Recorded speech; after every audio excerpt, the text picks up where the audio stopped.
Chapter 15। लंबे और कठिन सफर के बाद अंततः आरव, कायरा और भानु विजय के साथ वापस लौटे थे। उनके हाथों में वो धरोहर थी जिसे युगों से केवल एक किंवदंती माना जाता था। आकाश ग्रंथ। ग्रंथ को ढकने वाली धूल अभी भी उसकी प्राचीनता की गवाही दे रही थी। उसके पन्नों पर उकेरे गए चिन्ह सितारों जैसे चमकते प्रतीत होते थे, मानो स्वयं आकाश की ऊर्जा उसमें संचित हो। जब भी मशाल की रोशनी उस पर पड़ती, अक्षर बदलते, सरकते और जीवंत हो उठते, जैसे ग्रंथ जीवित हो और अपनी रहस्यमयी शक्ति प्रकट करना चाहता हो। तीनों साथी पर्वतों की ऊंचाई से उतरते हुए अपने गढ़ की ओर बढ़े। हवा अब और ठंडी थी, लेकिन उनके भीतर विजय की ऊष्मा थी। रास्ते में हर पत्थर, हर पेड़ मानो उनकी यात्रा की कठिनाइयों का साक्षी बनकर खड़ा था। जब गढ़ के विशाल द्वार उनकी आंखों के सामने आया, तो पहरेदारों की आंखों में विस्मय और सम्मान झलक उठा। वे तीनों थके हुए थे, पर उनकी चाल में गौरव की दृढ़ता थी। गढ़ के प्रांगण में प्रवेश करते ही युद्धा कबीले के लोग धीरे धीरे उनके चारों ओर इकट्ठा होने लगे। फुसफुसाहटें हवा में तैरने लगी। क्या ये सच है? क्या उन्होंने सचमुच आकाश ग्रंथ पा लिया है? कहा जाता था ये सिर्फ मिथक है, अब भविष्य बदल सकता है। गुरुकुल के आचार्य, श्वेत दाढ़ी वाले वृद्ध गुरुदेव रुद्रायन अपने आसन से उठे। उनकी आंखों में आश्चर्य और जिज्ञासा की चमक थी। उन्होंने अपने कांपते हाथों से ग्रंथ को देखा और गहरी आवाज में कहा, आकाश ग्रंथ आखिरकार हमारे पास लौट आया। सदियों से इसकी प्रतीक्षा थी। परंतु याद रखो बच्चों, ये केवल शक्ति का स्रोत नहीं, बल्कि परीक्षा की चाबी है। इसका हर पृष्ठ तुम्हें उतना ही देगा जितना सहन करने की क्षमता तुम्हारे भीतर है। आरव ने ग्रंथ को अपने दोनों हाथों से उठाकर सबके सामने ऊंचा किया। उसकी आंखों में दृढ़ संकल्प था, ये अब सिर्फ हमारा नहीं, बल्कि पूरे योद्धा कबीले का है, और हम मिलकर इसे समझेंगे, इसकी रक्षा करेंगे और इसका सही उपयोग करेंगे। भीड़ में जयघोष गूंज उठा, योद्धा कबीला अमर रहे। आरव, कायरा, भानु की जय। योद्धा कबीला का गढ़ उन ऊंचे ऊंचे पर्वतों की गोद में बसा था, जिनकी चोटियां हमेशा धुंध और बर्फ से ढकी रहती। बाहर की दुनिया के लिए यह स्थान लगभग अदृश्य था, मानो स्वयं प्रकृति ने इसे रहस्यों में ढक रखा हो। उस रात आकाश पर काले बादलों का साम्राज्य था। चांद बार बार झलक दिखाता और फिर छिप जाता, जैसे वह भी किसी अज्ञात भय से कांप रहा हो। ठंडी हवाएं पर्वतों के बीच सीटी बजाती हुई गुजर रही थी, और हर झोंका ऐसे प्रतीत होता मानो वो अपने साथ कोई अशुभ संदेश ला रहा हो। गढ़ के भीतर स्थित विशाल प्रांगण, जो दिन में तलवारों की टकराहट और युद्ध मंत्रों की गूंज से जीवित रहता था, अब असामान्य रूप से शांत था। वहां बस मशालों की टिमटिमाती रोशनी और पहरेदारों के भारी कदमों की आहट सुनाई दे रही थी। ये शांति साधारण नहीं थी, इसमें एक अजीब सी बेचैनी घुली हुई थी, जो हर पत्थर और दीवार से टपकती प्रतीत होती थी। प्रांगण के कोने में अभ्यास क्षेत्र की ठंडी जमीन पर आरव अपने साथियों कायरा और भानु के साथ बैठा था। उनके सामने जलती हुई एक मशाल का लौ बार बार कांप रही थी, मानो किसी अदृश्य सांस ने उसे हिलाया हो। आरव ने गहरी सांस लेते हुए धीमे स्वर में कहा, मुझे लगता है अंधकार और करीब आ चुका है। हवा अब पहले जैसी नहीं रही, हर सांस जैसे सीने पर बोझ डाल रही है। कायरा की आंखें गहरी चिंताओं से भर गई। उसने चारों ओर देखा, खाली मैदान, मौन आकाश और कांपती लौ। उसके स्वर में थरथराहट थी। हां, ऐसा लगता है जैसे कोई अदृश्य छाया हमें घूर रही हो, और वो हर पल और करीब आती जा रही है। भानु, जो सामान्यतः सबसे साहसी था, वो भी इस बार मौन हो गया। उसने तलवार के हत्थे को कसकर पकड़ा, जैसे उसके भीतर भी किसी अनजाने भय ने जड़ें जमा ली हों। उस पल गढ़ का वातावरण और भी गाढ़ा हो गया।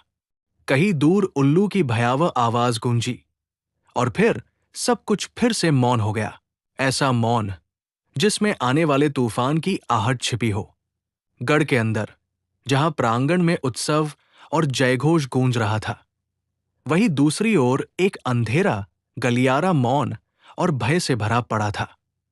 दीवारों पर जली हुई मशालें यहां तक पहुंचते पहुंचते बुझ चुकी थी और पत्थरों की दरारों से ठंडी हवा सांप की तरह सरकती चली आती थी। उसी गलियारे में एक आकृति धीरे धीरे बढ़ रही थी। वो था विराट, योद्धा कबीला का योद्धा, जिसने बचपन से ही तलवार और अनुशासन का बोझ उठाया था, पर अपने भीतर हमेशा एक खालीपन महसूस किया। उसकी चाल भारी थी, जैसे हर कदम के साथ उसके भीतर का गुस्सा और ईर्ष्या और गहराती जा रही हो। उसकी आंखें अंधेरे में भी लालिमायुक्त चमक रही थी। होंठ बुदबुदा रहे थे। सदियों से हम सिर्फ रक्षा करते आए हैं, दूसरों के लिए ढाल बनते रहे, पर शक्ति, गौरव, वो हमेशा कुछ चुनिंदा लोगों को ही मिला।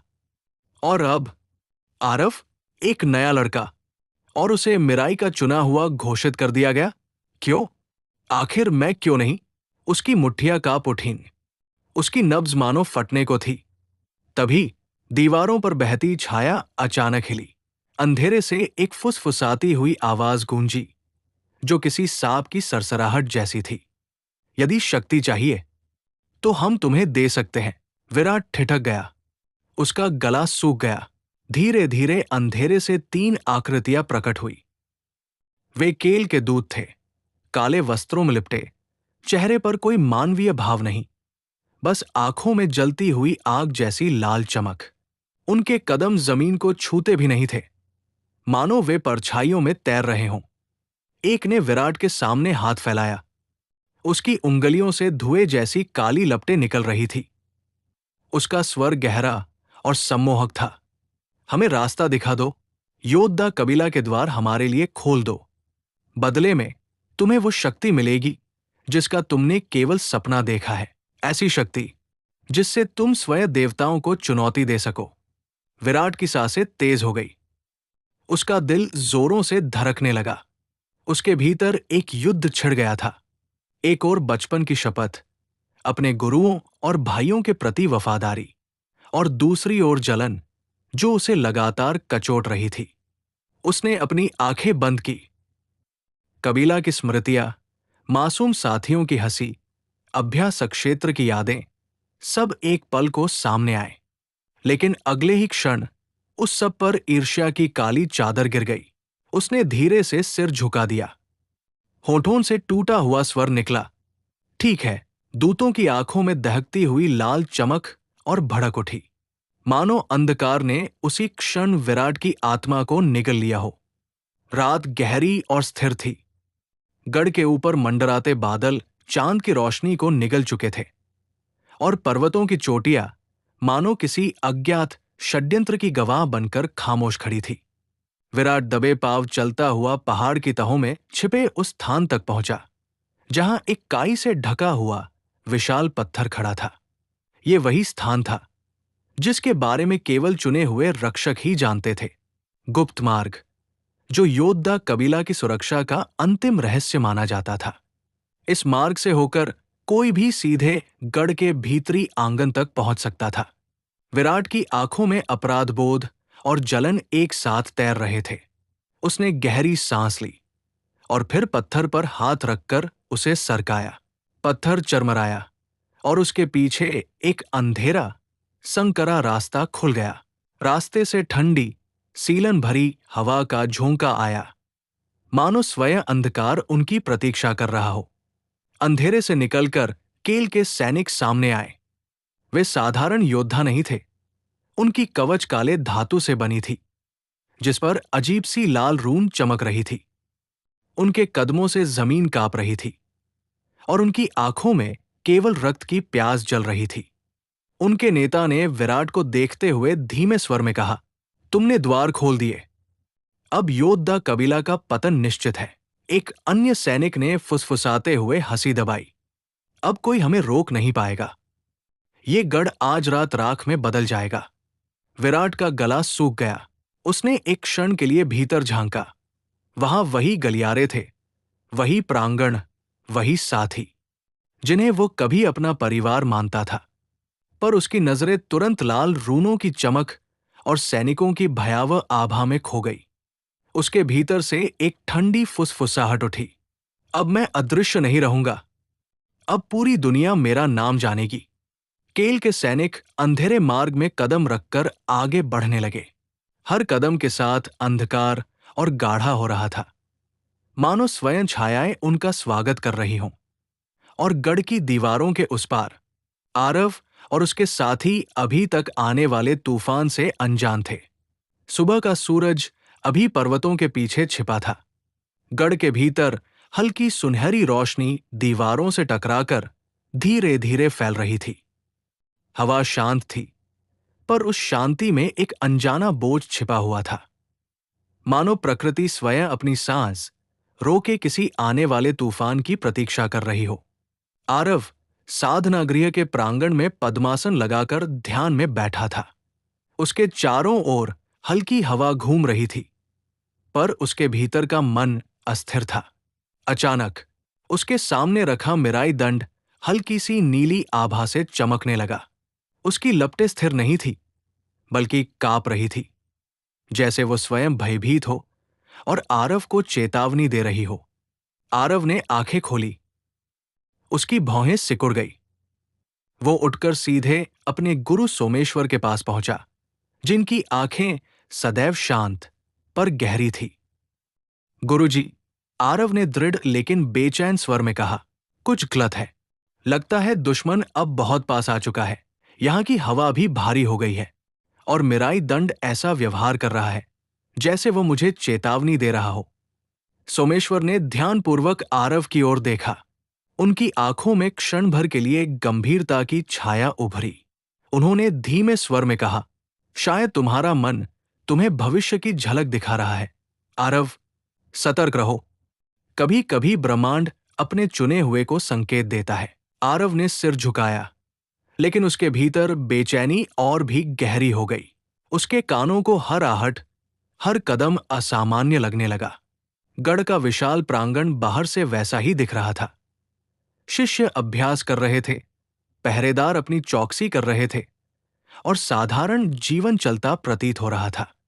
लेकिन आरव का हृदय जानता था कि यह शांति असली नहीं है। और सच यही था, दुश्मन अब द्वारों के बाहर नहीं था, वो पहले ही गढ़ की दीवारों के भीतर घुस चुका था। पर यह रहस्य सिर्फ विराट और केल के दूतों को पता था।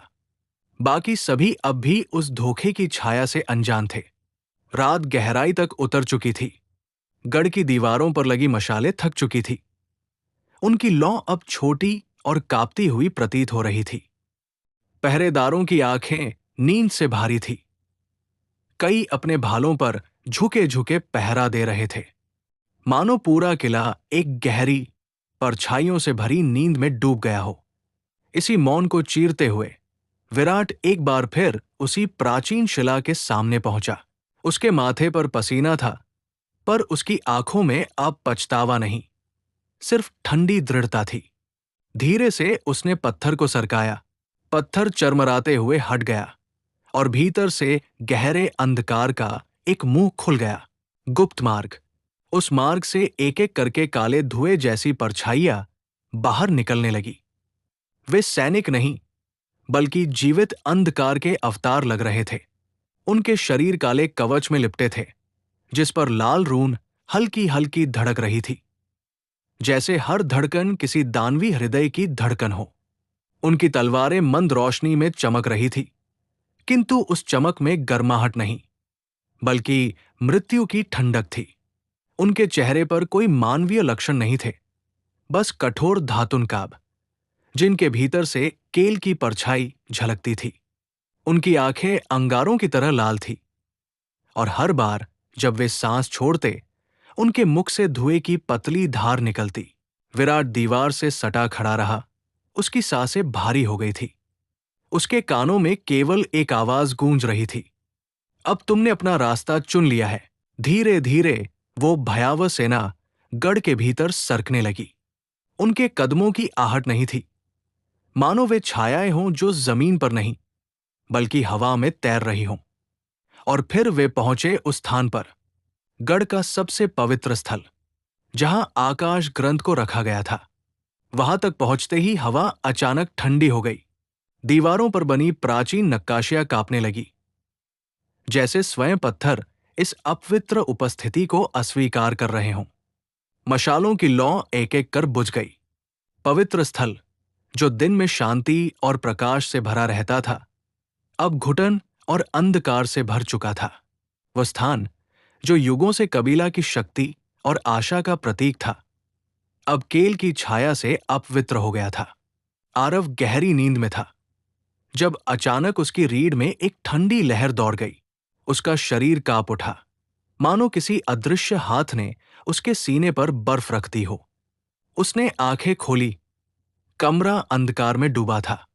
मिराई दंड उसके बगल में पड़ा हल्की हल्की नीली आभा से धड़क रहा था। वो आभा कांप रही थी, चेतावनी दे रही थी। आरव का दिल तेजी से धड़कने लगा। बिना देर किए वो बाहर दौड़ा। गढ़ के प्रांगण में पहुंचते ही उसके कदम ठिठक गए। मशालें बुझ चुकी थी। हर तरफ गाढ़ा अंधेरा पसरा था और हवा में रक्त की गंध तैर रही थी। अचानक दूर से एक भयानक गर्जना गूंजी। युद्धनाद। वो इतनी गहरी थी कि पत्थरों की दीवारें भी कांप उठीं। आरव ने भयभीत नजरों से देखा। कबीला के विशाल द्वार, जो सदियों से अटूट माने जाते थे, अब टूट चुके थे। लोहे के टुकड़े जमीन पर बिखरे पड़े थे और बाहर से अंधेरे योद्धाओं की छाया भीतर उमड़ रही थी। आरव की सांस अटक गई। उसकी नजर धीरे धीरे एक ओर गई, जहां गलियारे की छाया में कोई खड़ा था। वो था विराट। उसका चेहरा मशाल की बुझी राख से झिलमिला रहा था। उसकी आंखों में एक अजीब सी ज्वाला थी। अपराध बोध और शक्ति की प्यास एक साथ जल रही थी। आरव अविश्वास से कांप उठा। विराट। विराट ने होठों पर फीकी मुस्कान लाते हुए कहा, माफ करना आरव, पर मेरी किस्मत अब तुम्हारी नहीं, केल की है। उसके शब्दों के साथ ही हवा और भारी हो गई। पीछे से केल के सैनिकों की परछाइयां पवित्र स्थल की ओर रेंग रही थी। मिराई दंड अचानक और भी तेज चमक उठा, मानो वो आरव को पुकार रहा हो। इस क्षण आरव ने समझ लिया, ये सिर्फ युद्ध नहीं था, ये उसके अपने ही भाइयोद्धा द्वारा किया गया विश्वासघात था। ये चैप्टर यही समाप्त होती है। यदि आपको कहानी अच्छी लग रही हो तो लाइक, शेयर, कमेंट और सब्सक्राइब जरूर करें। आगे के चैप्टर के सारे अपडेट पाने के लिए बेल आइकन को जरूर दबाएं। धन्यवाद।